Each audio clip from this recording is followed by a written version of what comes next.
Подводниот локалитет во Охридското езеро Врбник се поатрактивен за истражување кај странските археолози.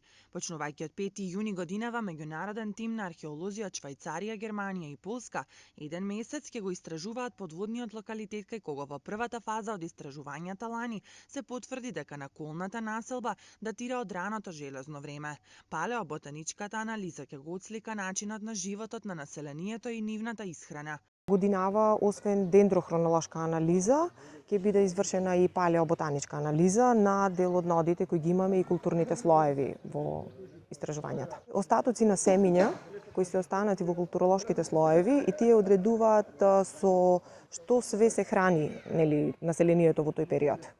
Така да ќе имаме можност да видиме како се живеело и покрај тоа како се живеело и како се луѓето како се хранеле. Преисториската наколна населба меѓу Струга и Калишта, која се наоѓа на 200 метри од брегот, е откриена во 80-тите години од страна на локалните рибари.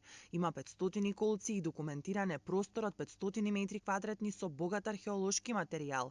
Првите истражувања започнале пред 23 години и траат до денес, а резултатите од најновите истражувања ќе бидат доближени до јавноста преку отворен ден со цел граѓаните да можат да се запознаат со вредните археолошки остатоци на локалитетот Врбник. Го одбравме 21 јуни, бидејќи е денот на Охридското езеро, така да не само стручната јавност, меѓутоа и да речам пошироката јавност ќе има можност да се запознае со работата, со резултатите.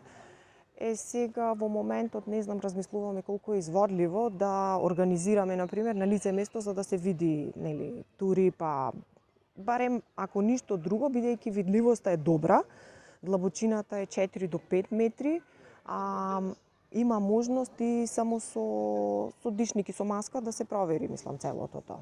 А оние кои се поискусни во водите би пробале да бидат дел од нашите активности. Преисториската наколна населба има потенцијал во иднина да стане атрактивна туристичка дестинација за домашните и странските гости.